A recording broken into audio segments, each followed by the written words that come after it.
Hi everybody, this is Bogus Reviews, and today I'm going to be doing a review on the Neca Ultimate Hellraiser Pinhead Rerelease figure.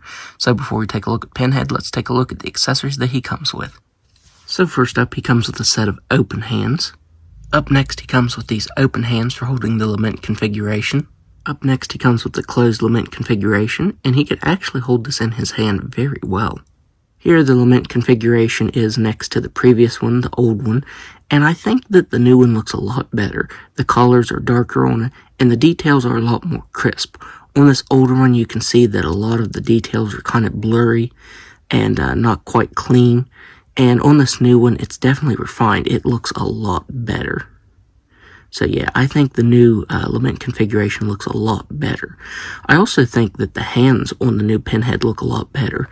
On this old one, the red was really concentrated on the knuckles right there. It's almost a perfect line to where it stops.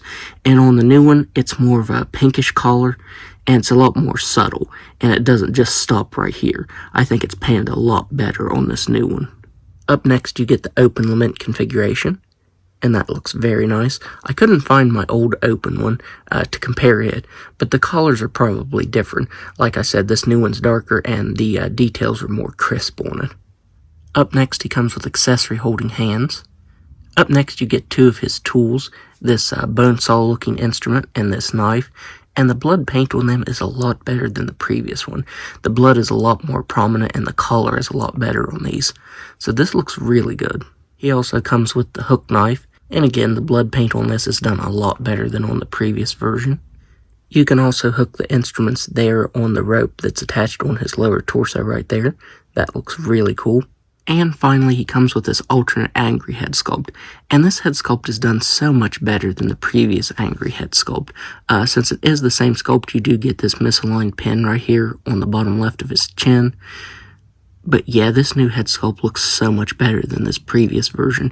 For some reason, the previous head sculpts were cast in skin tone. You can see around these hooks in the back of his head that it's actually cast in skin tone and has this like grayish color painted over top of it with blue tones. And yeah, this skin tone is a lot more accurate, and it looks a lot better. You get the blue printing around the eyes and the mouth, and this time it's done in that kind of whitish skin tone. But yeah, this head sculpt is a big improvement on the last one. So now let's go ahead and take a closer look at the main head sculpt. So taking a look at this main head sculpt, Neca did a much better job at capturing the likeness of Doug Bradley as Pinhead. I think this likeness is so much better than the previous version. So here is the previous version. As I said, for some reason it was cast in skin tone and all of the details were painted over top of it. The pins are just a little bit shorter on this one because I did break a few of them off trying to switch the head sculpts. Another improvement that this new version makes over this previous version is the pins are actually sturdier. The pins on this one were so gummy.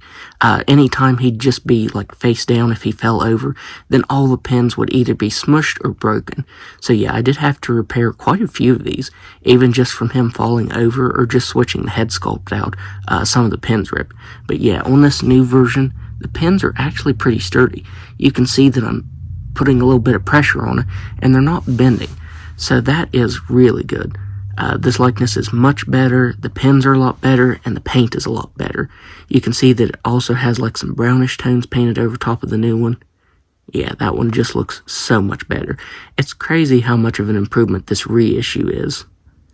It is the same body mold, but it's painted so much better. I don't remember Pinhead actually having like this silver collar over top of his chest. This one has like it looks like a metallic blue or maybe a metallic purple collar painted over top of it. And this one has silver. So I'm not sure if that's quite accurate because if I remember right, it was more like this.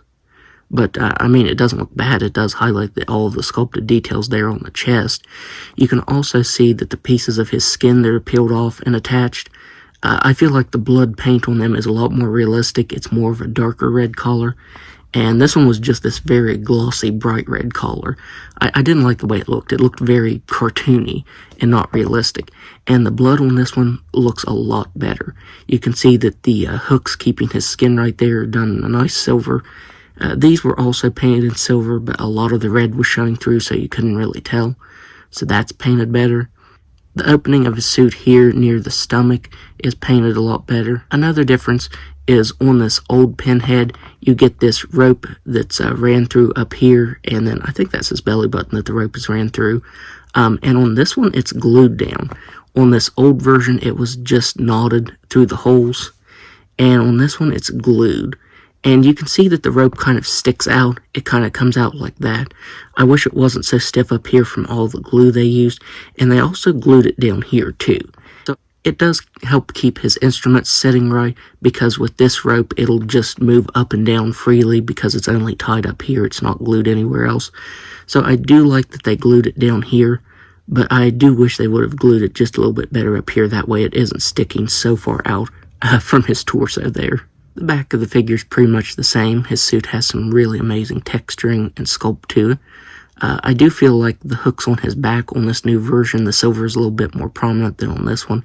I feel like it's just a little bit darker. The skirt is still made of the same horrible material. I really hate the material that is used for this, because a certain way you hold it, you can actually see through it. Like if you're holding it up to the light, and it's open in the back. It has this big cut in the back, so if you're posing it around, then it'll just be open like that and you'll see his legs, and I think that looks ridiculous. I really wish they would have used like a pleather material. I think that would have been better than whatever this shimmering material is. The wire on this one also feels a lot heavier. It feels sturdier, but again, I think it kind of looks ridiculous no matter what you do with it. And then for the final difference, on the old one you get that kind of like metallic, I can't tell if it's purple or dark blue, but you get that painted over top of it. And on this one you get some heavy silver paint, which you never see Pinhead's legs, so I'm not sure which is more accurate. This one definitely stands out more though. That was the last of the differences. All of the articulation is the same, but I'm still going to go over it right now. So he has a head. You really have to be careful. Even though these pins are sturdy, I definitely don't want to bend or break them. You do have to grab back here at the ears to get him to look up just a little bit. He can look down very slightly. He can move his head side to side very slightly. He has shoulders that can move all the way out. Just about all the way, I should say. He has double jointed elbows that can bend in that far. They do move side to side up here and side to side down here at the forearm very slightly. He has a swiveled wrist that can move side to side and up and down. A ball jointed diaphragm that doesn't really want to move back at all. Barely moves forward. And barely moves side to side. The articulation is really hindered there. He has a ball jointed waist. It's about the same though. It really doesn't want to move that much. He has hips that can do a complete split if you want to get him doing that for whatever reason. The hips on this figure are still the old style. It would have been nice if they would have updated them to ball joints for this new release. He has a decent thigh swivel. He can kick forward that far. He can kick back that far. He has a single jointed knee and swivel ankles that can move down just a little bit, up all the way, and an ankle rocker that feels pretty stiff. So now, let's do some size comparisons. So first up, here he is next to the previous Pinhead, and as I said, this new version is better in every single way. Here he is next to the old, I think 2004 Pinhead figure, and I still love this one. I kind of want a new Pinhead, but with an all-solid skirt, because I love the way this one looks. The way it's sculpted and everything looks fantastic. And it's definitely better than the soft goods skirt. That's probably the only time you're going to hear me say sculpted is better than soft goods. And finally, here he is next to Angelique. I believe this was from the same series as the previous Pinhead figure. So overall, if you can find this reissue, then I would definitely recommend picking it up, because Neca did a much better job on this re-release than on the previous version. It's crazy how much better the head sculpts are, how much more they look like the actor since it's painted better. It's just done a lot better than the previous one. They've definitely refined their paint and print tech since that first release. So yeah, even if you do have the first version, I would still recommend picking the second version up because of how much better it is. So that's my review. If you like this review, be sure to hit the like button and subscribe to my channel. Thanks for watching.